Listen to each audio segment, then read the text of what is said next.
Das Comicheft, eine Beilage der bekannten Zeitung Sunday Funnies. Die illustrierten Magazine wurden sofort bei Jung und Alt zum Hit, als während der Zeit der Wirtschaftskrise in den frühen 30ern die Auflage in die Höhe stieg.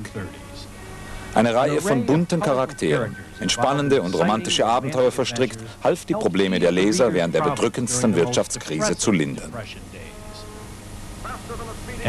Als das Jahrzehnt sich dem Ende näherte, regierte ein Comicheld über Leben.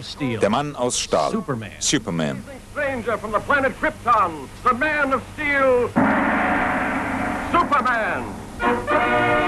Possessing remarkable physical strength, Superman fights a never-ending battle for truth and justice, disguised as a mild-mannered newspaper reporter, Clark Kent.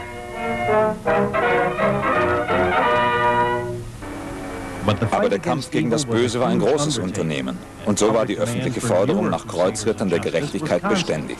Bob Kane, Schreiber und Zeichner der Detective Comics in den 30er Jahren, war auf diese Aufgabe vorbereitet. Als die freie Welt anfing, sich für einen Krieg zu bewaffnen, der unvermeidlich schien, stellte sich der Künstler Kane einen Helden vor, der den Geist Amerikas wiederbeleben sollte.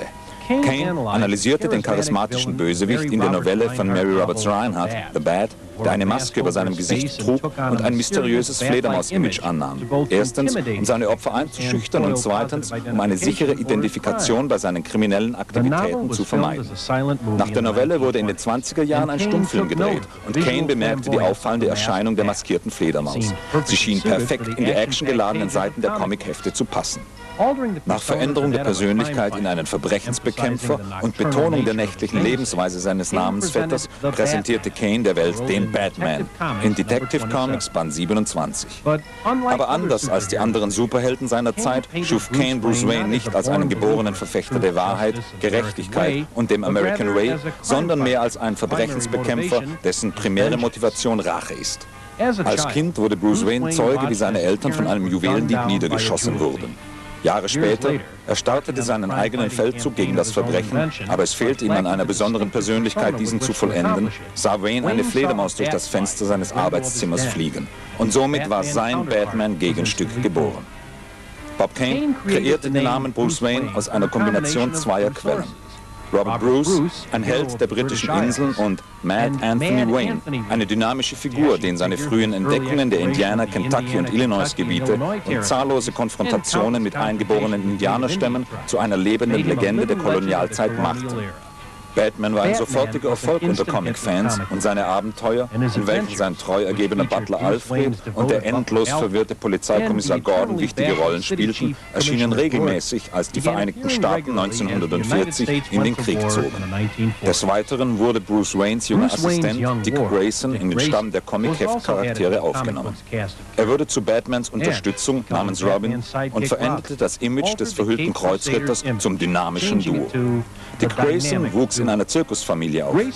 Eines Abends sah er zu, wie seine Mutter und sein Vater durch einen Sturz aus großer Höhe im Zirkuszelt getötet wurden. Ein Unfall, welcher später als Mord aufgeklärt wurde.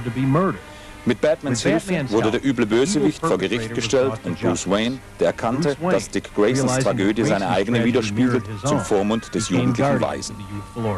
Zusammen eroberten sie das sagenumwobene Gotham City im Sturm, besiegten alles denkbar Böse und versorgten die Comichefte mit Abenteuern, die Amerikas Jugend während der dunkelsten Tage des Zweiten Weltkriegs begleiteten.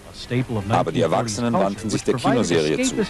Sie war ein Beispiel der Kultur der 40er Jahre in Form von atemberaubenden 12- bis 15-folgigen Actionfilmen. Batman war zum ersten Mal 1943 auf der Leinwand zu sehen. In der 15-teiligen Serie spielte Lewis Wilson die Hauptrolle als Batman und der jugendliche Douglas Croft die Rolle des Robin. Woche für Woche wurden die sensationslustigen Zuschauer mit Folgen versorgt wie Das Zeichen der Zombies, Der lebende Leichnam, Glut des Bösen, 8 Stufen abwärts und Der Untergang der aufgehenden Sonne. Der rote Faden der Serie ist der Kampf von Batman und Robin gegen das orientalische Superheld Dr. Daka, welcher von Charakterdarsteller J. Carrol Naish gespielt wurde. Als die Anti-Japan-Einstellung gegen Kriegsende auf Hochtouren lief, wurde eine Menge rassistische und anti-orientalische Bemerkungen in die Dialoge eingeflochten. Während der Zeit, in der die 15 Batman-Folgen liefen, nahm es Batman mit einer Vielzahl von superwissenschaftlichen Tricks, Zombies, Flugzeugabstürzen, Saboteuren und sogar heißhungrigen Alligatoren auf. Wie auch immer, Am wichtigsten ist das Finale in Kapitel 15, in dem Batman und Robin den bösen Dr. Daka vor Gericht bringen und somit die freie Welt vor dessen Plan, die Menschheit zu versklaven, retten. 6 Jahre vergingen, bis Batman und Robin in die Kinos zurückkehrten. Die Nachfrage nach Heldentaten, welche den Serienerfolg während der Kriegsjahre ausmachten, führte 1946 zu einer zweiten Batman-Serie, die neuen Abenteuer von Batman und Robin. In der 15-teiligen Serie spielen Robert Lowery die Hauptrolle als Batman und John Duncan die Rolle des Robin. Nun taucht auch zum ersten Mal Ricky Vale auf der Leinwand auf. Jane Addams spielt die neugierige Reporterin. Wie eine Legende erzählt, wurde Bob Kane durch ein zufälliges Treffen mit dem aufstrebenden Model Norma Jean Baker zu der Figur der Vicky Vale inspiriert. Er hatte sie während eines Besuches in Hollywood kennengelernt. Miss Baker änderte ihren Namen später in Marilyn Monroe. Auch die Figur des Kommissar Gordon hatte ihr Debüt in der Serie. Der einst führende Mann, Lyle Talbot, besser bekannt als Joe Randolph in den Abenteuern von Ozzie und Harriet, wurde zum Charakterdarsteller in der Batman-Serie. Er rief die maskierten Verbrechensbekämpfer mit einem spezial angefertigten Scheinwerfer, der in den Himmel strahlte, dem Bat-Signal, wann immer Gotham City Hilfe benötigte. Es ist interessant, dass die alte Batman-Tradition für fast ein Jahrzehnt in den Comic-Heften gepflegt, wiederum weitgehend ignoriert wurde, als ein Bösewicht namens Wizard für die auffallenderen und wohlbekannten Charaktere Riddler, Joker und Pinguin eingesetzt wurde. Nach dem Zweiten Weltkrieg wurden Batman und seine Abenteuer zu seinen Wurzeln zurückversetzt, dem Comicheft, während Batmans Comic-Rivale Superman großen Erfolg im jungen Medium Fernsehen hatte. Faster than supersonic speed, bounding across the screen in an incredible battle for truth and justice. Watch the adventures of Superman. Obwohl Batmans Auftreten auf Comichefte beschränkt war, hielten seine Fans ihm absolute Treue. Als das Interesse an der Comicfigur in der Mitte der 60er Jahre anstieg, bemerkten dies die Fernsehproduzenten und es dauerte nicht lange, bis Batman zur Fernsehunterhaltungssensation der damaligen Zeit wurde und somit durch eine einzigartige Erzähltechnik die Vorstellung des konventionellen Fernsehens erschütterte. Der ursprüngliche Stil brachte die spannende Tradition der Kinoserie an den Rand der Selbstparodie und malte alles in verrückten, explodierenden Grundfarben, welche selbst die Grenzen der Phantasten von Technicolor überschritten. Sowohl Kinder als auch Erwachsene waren von der Serie fasziniert. Und die Fernsehzuschauer konnten gar nicht genug von Batman bekommen. You're one of those who just can't get enough of Batman. Help is here. Jefferson and 12. Hold tight, bat turn.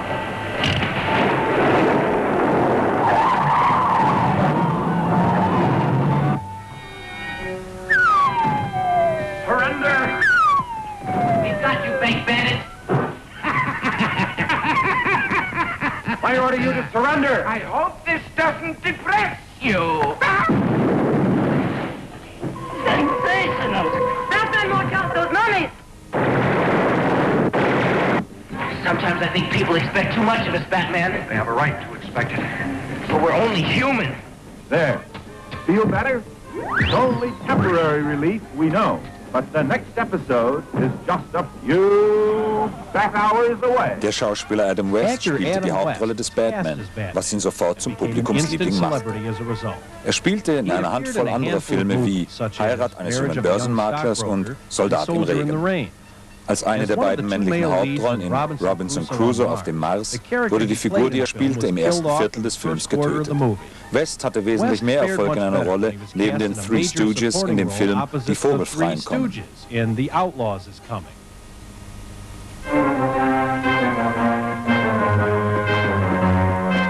For the first time, the West's greatest outlaws in one great epic. The Outlaws is coming. And the Stooges is ready.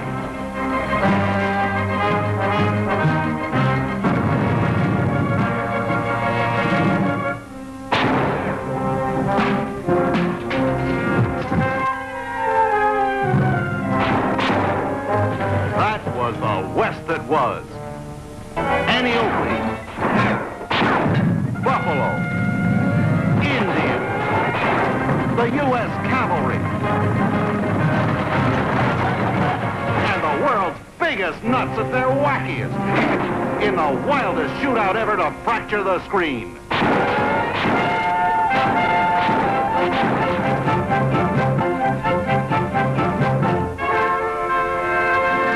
West erschien in einer Reihe von Fernsehpilotfilmen, die aber nie zu kontinuierlichen Serien wurden. Während er an einem solchen zum Scheitern verurteilten Pilotfilm arbeitete, wurde er Ende 1965 von Batman-Produzent William Dozier entdeckt und fand sich plötzlich in Umhang und Maske.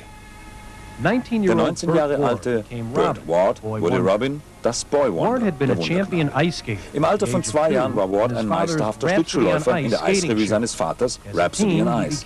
Als ein Teenager wurde er zum Karatekämpfer und als Student ein Champion im Zehnkampf. Auf eine kleine Rolle in Batman hoffend erschien Ward zum Vorsprechtermin bei Doziers. Und obwohl er keine vorhergehenden professionellen Erfahrungen als Schauspieler hatte, trat er sowohl als der endgültige Robin als auch der weltneuestes Teenager-Idol an die Öffentlichkeit. Die Batman-Serie war mehr als nur ein Unterhaltungsphänomen. Sie war eine der innovativsten Sendungen in der Geschichte des Fernsehens. Pro Woche erschienen 2 halbstündige Sendungen in der Hauptsendezeit. Die Fortsetzungen wurden durch einen dramatischen Spannungshöhepunkt verbunden, welcher direkt der Tradition der Kinoserie entnommen wurde.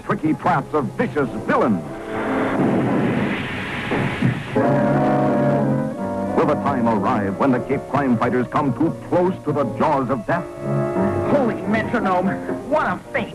Punch in the player piano roll. Watch Batman in color. Woche für Woche schalteten neue Zuschauer die Sendung ein und somit eskalierte die Popularität der Show. Selbst die traditionell puritanischen Comic-Heft-Fans applaudierten dem amüsanten Tonfall und den heiteren Charakterisierungen, die sich weit von der düsteren Stimmung der Comic-Hefte entfernten. Die Anziehungskraft der Sendung wurde in großem Maße durch erfinderische technische Spielereien erreicht, die in jeder Episode vorkamen.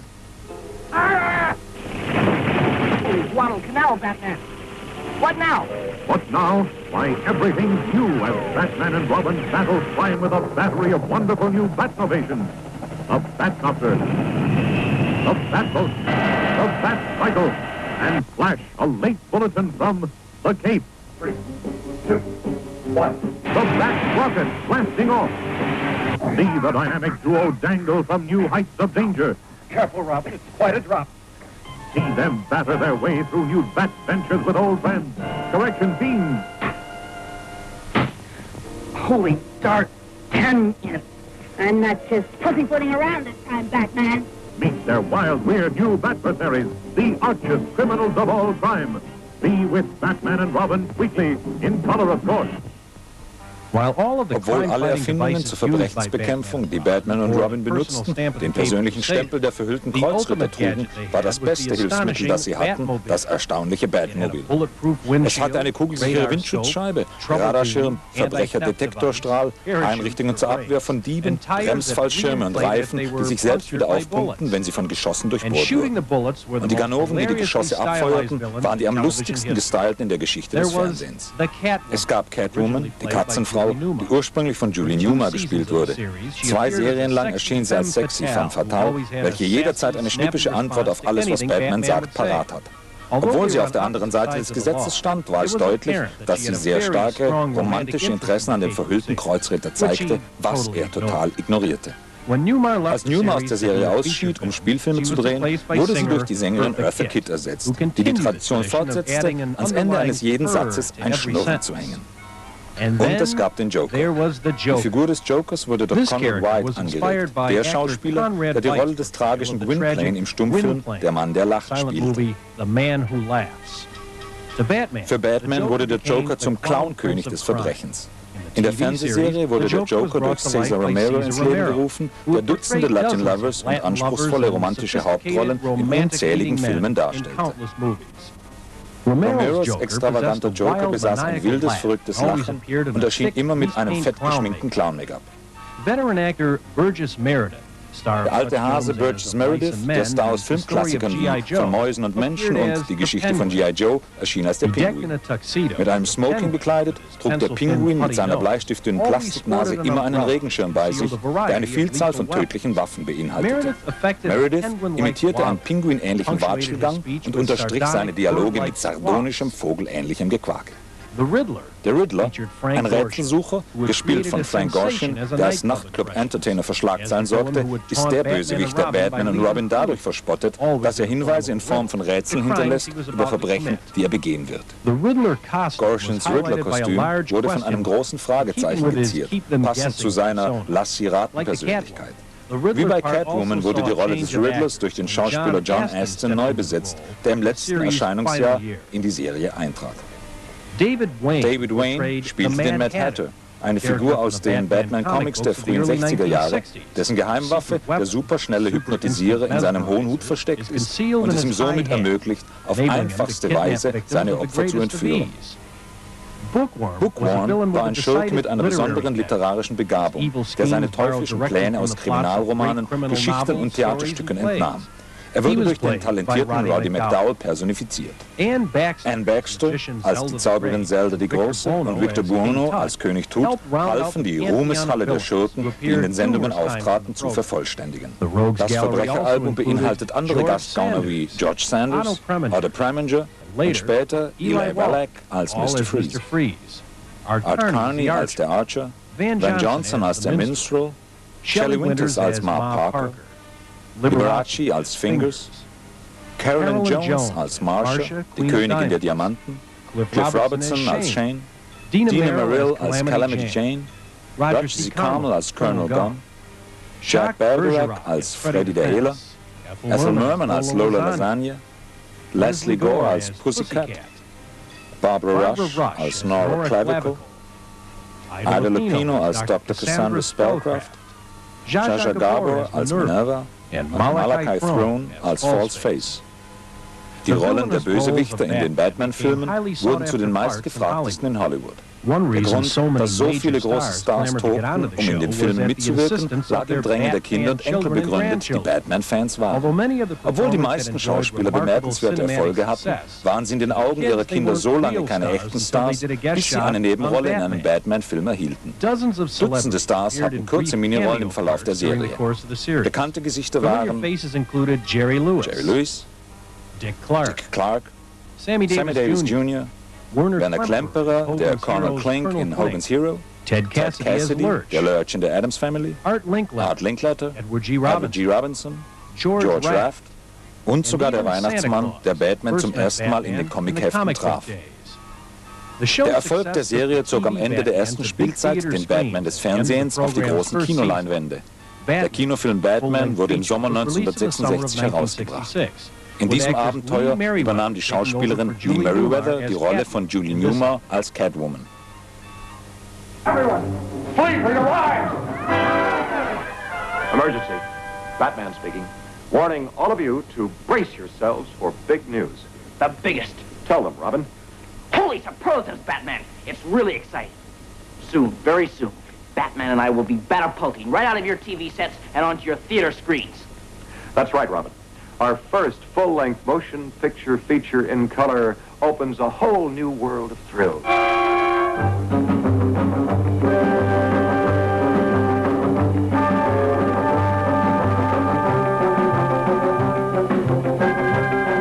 The big screen gives us more space on land, sea, and in the air to challenge the most cataclysmic collection of super criminals ever.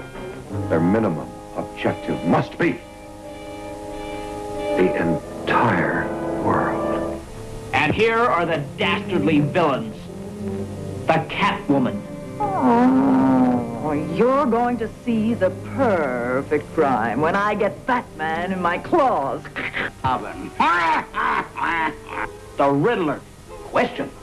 Who's going to make the feathers fly and knock Batman and Robin out of the sky? See, the new weapons in the Bat Arsenal combat the forces of evil. The Batcopter. The exploding, man-eating shark. Holy sardine! The relentless Megaton Magnet. The unholy Quartet's secret submarine. Fire one! Fire one! The Batboat in action.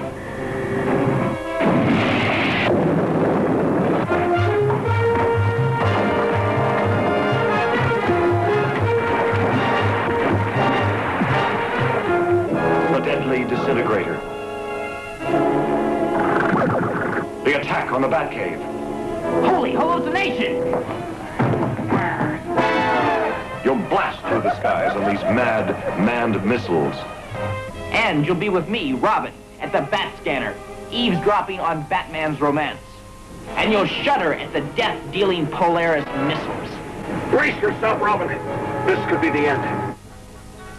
Der Film war ursprünglich als Pilotfilm zur Fernsehserie geplant, aber nachdem die Serie ein großer Erfolg wurde, entpuppte sich die Kinoversion als Kassenschlager. Der Film trug dazu bei, Batmans Popularität zu steigern und leitete das explosivste Schlagwort der Epoche ein, Batmania. Ushered in the era's most explosive new catchword, Batmania.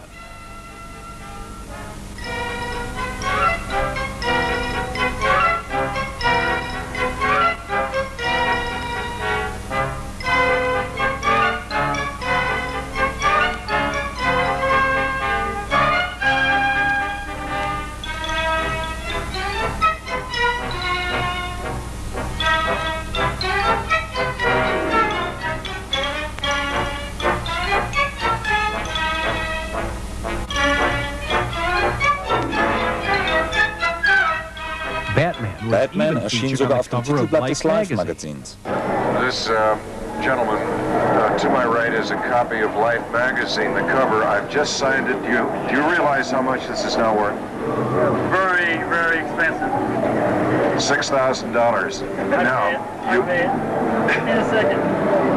Pay it in a second?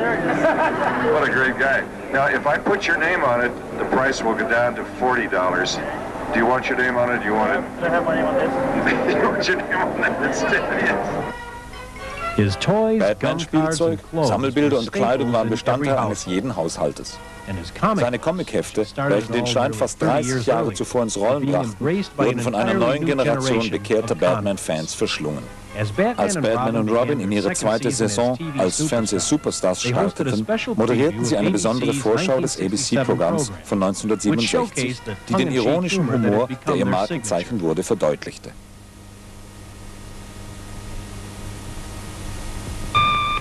Could you get that, Robin? I'm busy solving a crime.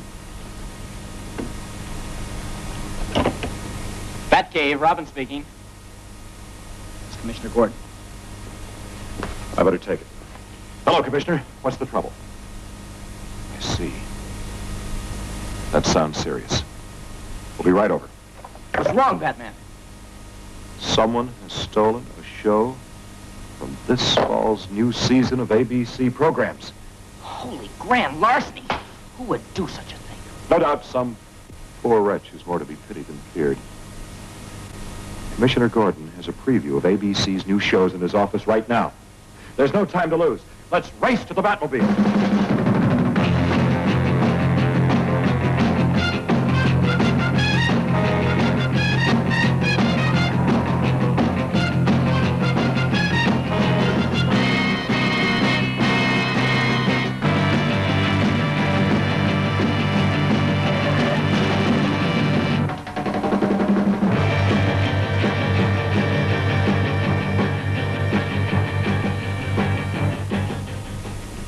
Commissioner, let's...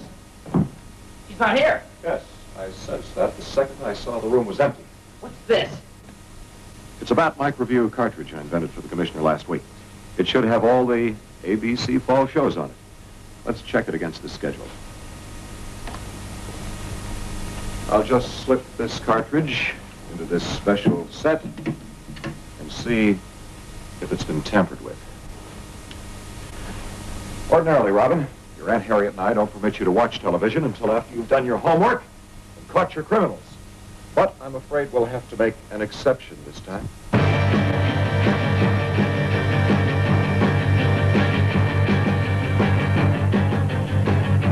Well, Robin, Monday and Tuesdays seem to be in order.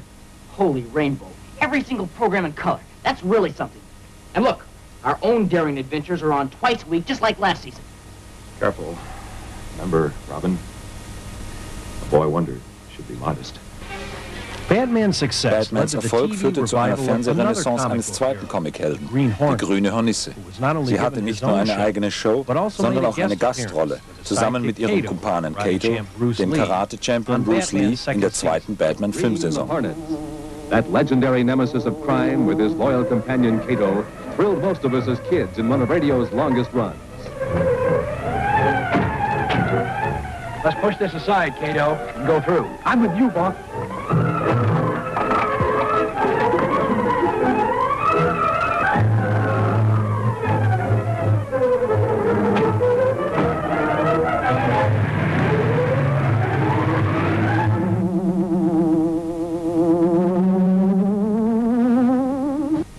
Well, Robin, according to this schedule, everything seems to be in perfect shape.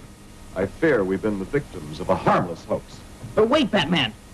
On Friday night, there's supposed to be... Let's head back home and broil some steaks on the barbecue. But Batman! Listen to the kid. He's on to something.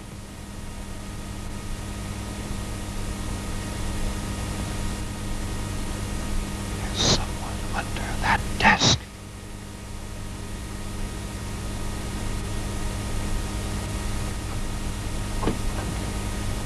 I can't tell for sure, but I think it's a poor wretch. Holy ad-lib! He looks familiar. Are you Milton Berle? If I'm not, I had a lot of fun using his credit cards. Come on, Burl. Did you say I was wanted for murder? What do you mean? ABC wants you to murder the people every Friday night, starting this September at the stroke of 9. Holy affiliates. What's my sentence? 5 years. 5 years. Holy residuals. 5 years, that'll be beautiful. Below the line will be 80,000. Give 15 to send to my agent. Neue Gauner in Batmans zweitem Erscheinungsjahr waren Egghead, gespielt von Vincent Price, und der Puzzler, dargestellt von Maurice Evans. Tallulah Bankhead gab die letzte Vorstellung ihrer Karriere als die schwarze Witwe. Der Meister des Zeitraubes, der Uhrenkönig, wurde von Walter Slezak gespielt, zusammen mit dem Sandmann, dem kriminellen Wissenschaftler des Schlafes, der von Michael Rennie dargestellt wurde. Für die dritte und letzte Saison der Serie wurde 1968 Kommissar Gordons Tochter Barbara, die Batgirl darstellte, hinzugefügt. Fear not, America.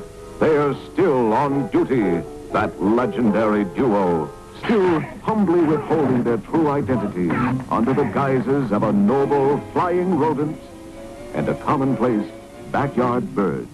To the Batmobile. But what's this? That's no tricycle, citizen. Holy femininity. Batgirl. Batgirl? Batgirl? Batgirl? Slap and zonk, biff and splat. What reassurance in those sounds. Well, the dynamic duo now becomes the tremendous trio. Batgirl wurde von der früheren Ballerina Yvonne Craig gespielt, die in Filmen wie Gidget, Gene Krupa Story und Fernsehserien wie Dobby Gillis, My Favorite Martian and The Man from U.N.C.L.E. mitwirkte. Indem sie die Tradition der Superhelden fortsetzte, verbarg Batgirl ihre Identität vor ihrem Vater, Kommissar Gordon. Man on television, Batman. See him in color every Wednesday and Thursday nights. Kommissar Gordon wurde fachmännisch 3 Spielzeiten lang von Neil Hamilton gespielt, dessen Schauspielkarriere eine Skala von den Meisterstücken D.W. Griffith der Stummfilmära bis hin zu den frühen Jerry Lewis-Komödien umfasste.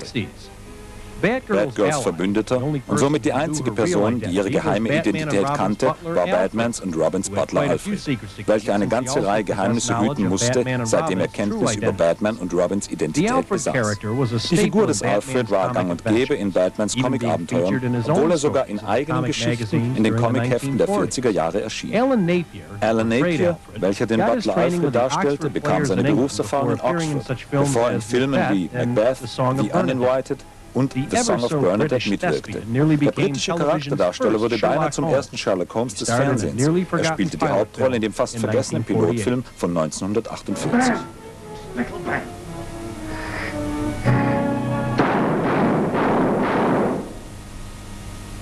Swamp Panther. Roylett must have died within 10 seconds of being bitten.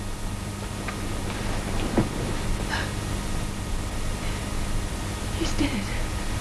The best solution, mister. Otherwise, he would have killed you. Mit Alfreds Unterstützung aus dem Hintergrund wurden Batman, Robin und Batgirl mit einer neuen Parade von Feinden in der letzten Spielzeit der Serie konfrontiert. Es gab die Sirene, gespielt von Joan Collins, die über 7 Oktaven singen konnte und jeden in ihren hypnotischen Bann zog. Louis the Lilac, gespielt von Milton Berle, war ein Duftexperte und würzte seine kriminellen Parfums immer mit einer Prise Komik. Lord Marmaduke Falk, gespielt von Rudy Lee, holte Batman, Batgirl und Robin zu einem historischen Treffen auf die britischen Inseln. Am Ende der dritten Spielzeit wurde die Batman-Serie abgesetzt und das dynamische Duo wurde an die Comic-Hefte zurückgegeben. Aber das Leben nach Batman bedeutete für Adam West und Burt Ward eine immerwährende Identifikation mit ihren berühmten Fernsehrollen. Kongresse, Handelsmessen und Ausstellungen versorgten die Batman-Fans in den 70er Jahren. Ladies and gentlemen, please welcome the greatest crime fighter of all time, Adam West, Bruce Wayne, millionaire philanthropist, Batman. Woo! Let's hear it. Come on. We grew up with this guy, the greatest TV superhero of all time.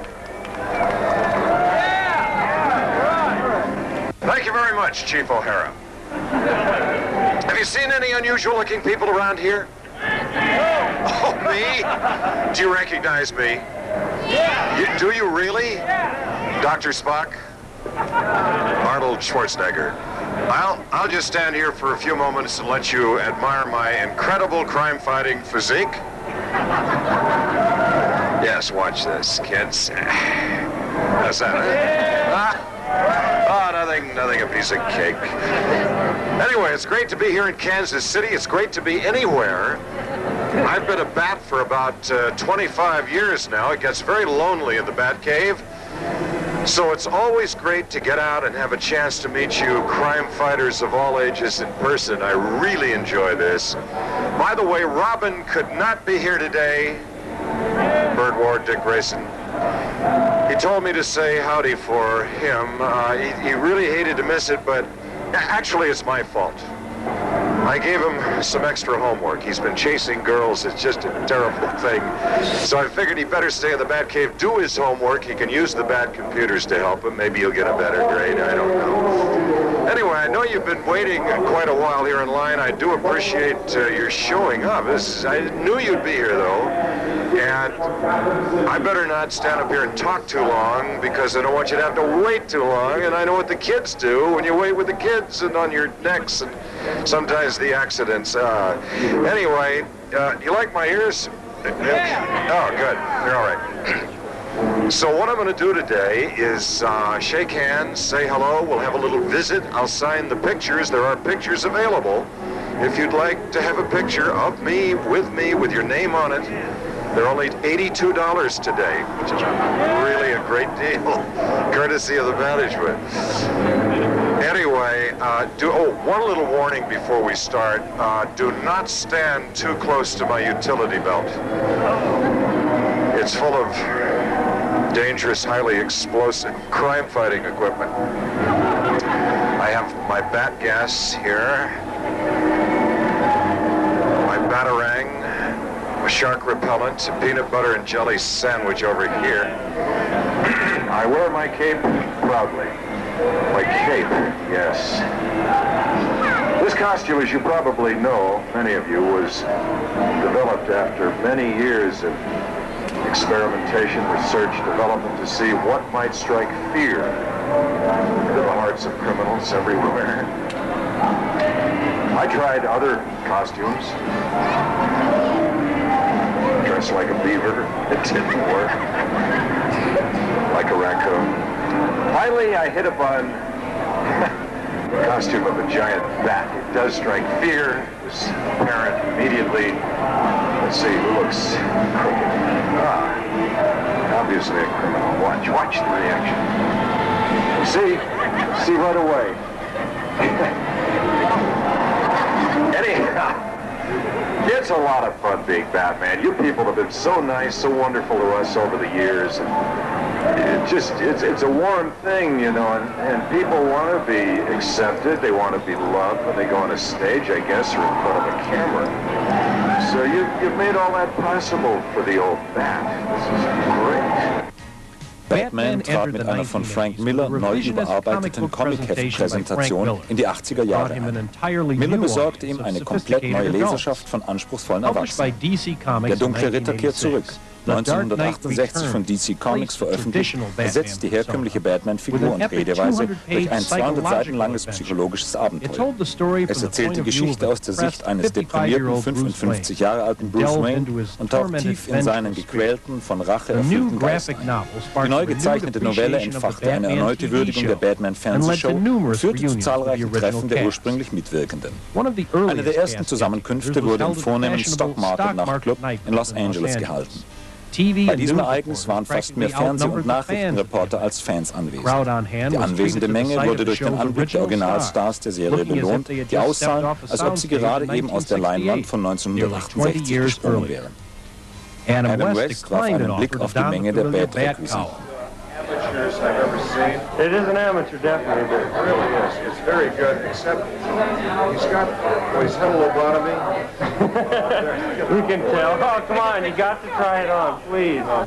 Die Stock-Market-Zusammenkunft entfachte ein enormes Interesse der Medien. Aufgrund von Zeitungsberichten, Talkshows im Radio und Fernsehreportagen, die Ausschnitte des Treffens in den Spätnachrichten brachten, schien es, als ob das Batman-Fieber zu einem unvermeidlichen Comeback führte.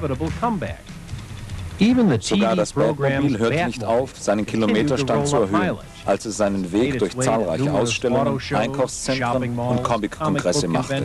Wo auch immer das Auto auftauchte, strömten Menschenmassen zusammen. Das ursprüngliche Auto aus der Fernsehserie wurde auf dem Hinterhof des Studios abgestellt, wo sich sein Zustand bald verschlechterte. Für mehr als $150.000 restauriert, wurde der Klassiker daraufhin sehr hoch versichert und reiste nun zwischen seinen Auftritten mit einer immer präsenten Armee bewaffneter Wächter umher.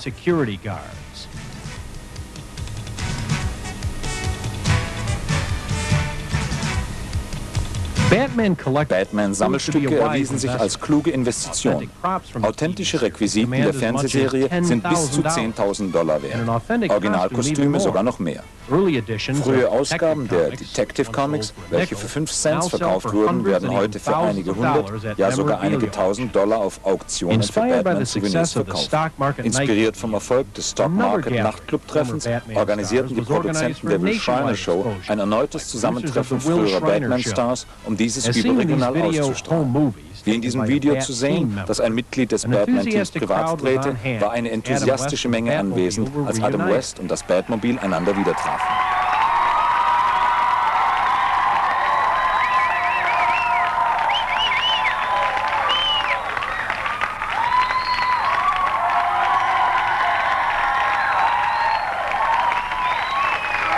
Die sehr populäre Show gab den Mitwirkenden die Möglichkeit einer Reminiszenz, triviale Fragen zu beantworten und viele interessante Anekdoten aus dem Leben der Batman-Serie zu erzählen.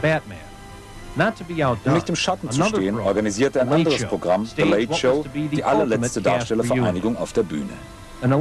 Eine sorgfältig ausgearbeitete Bathöhle wurde für die Sendung entworfen, mit dem Original Batmobil, das das Mittelstück der Bühne bildet. Neben Adam West, Burt Ward und Yvonne Craig waren die beiden Catwoman-Darstellerinnen Julianne Newmar und Eartha Kitt anwesend, wie auch Frank Gorshin, der Batman und Robin in seiner Rolle als der Riddler durcheinander brachte. Good night, Ellen. He has his own butler. Traurigerweise beinhaltete die Sendung auch das letzte öffentliche Auftreten von Alan Napier, der nur wenige Tage nachdem dieses Amateurvideo gedreht wurde, verstarb. Dadurch, dass das Interesse an Batman mehr und mehr wuchs, öffnete sich ein weiteres Kapitel der Batman-Saga.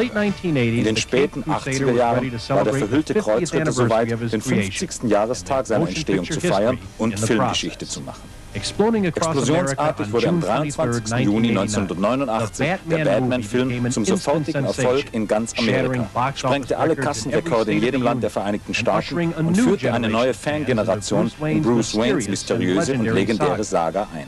Die Kinoaufführung stützte sich sehr stark auf die düsteren Charaktere in den gezeichneten Erzählungen und vermied absolut die bunte Stilisierung und den leichten Humor der Fernsehserie.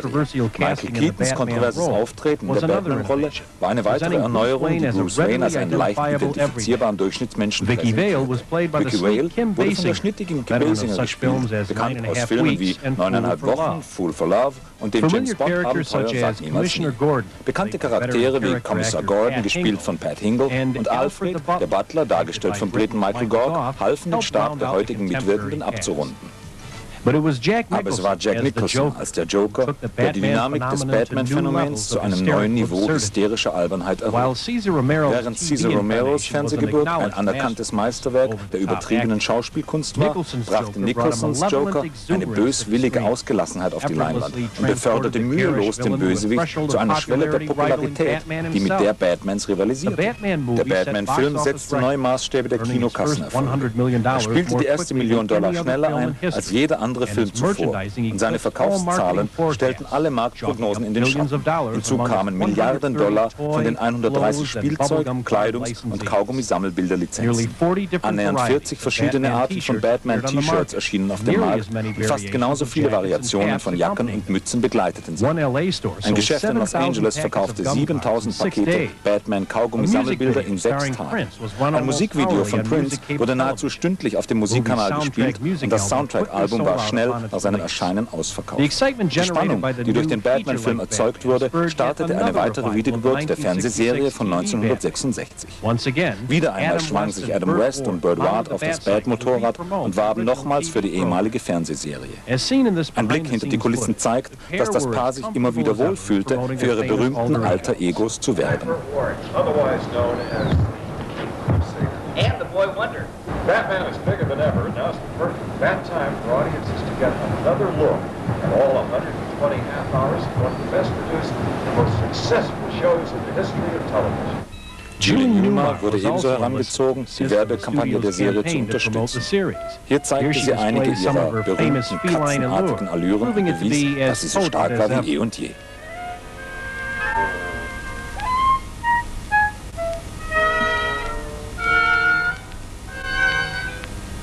Yvonne Craig stieß am späten Nachmittag zum Trio, um ihre Rolle vor der Kamera zu spielen.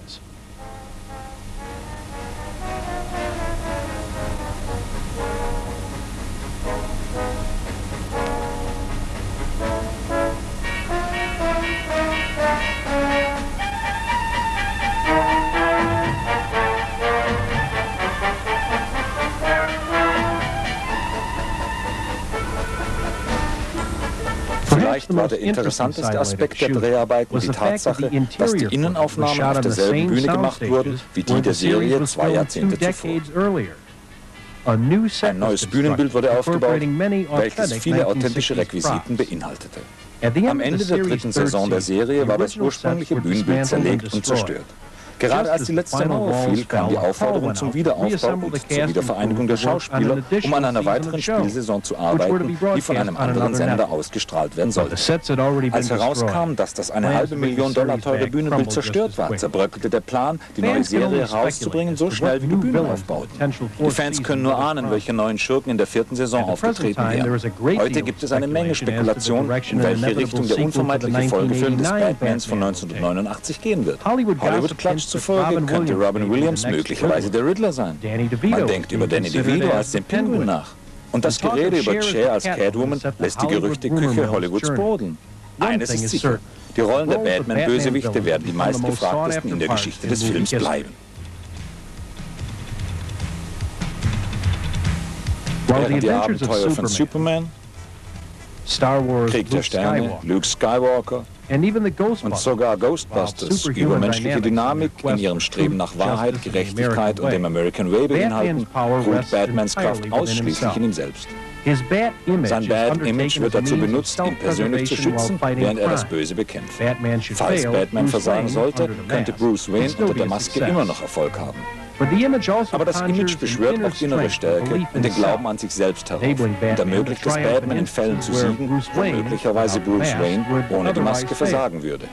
Dies alles addiert sich zu einem lebhaften Komplex und einer fortwährend faszinierenden Figur auf, dessen alleinige Heldentaten unser aller Moralvorstellungen widerspiegeln, direkter als andere Comichefte, das Fernsehen oder Kinocharaktere, die sonst kreierten. 50 Jahre lang war er unser Held.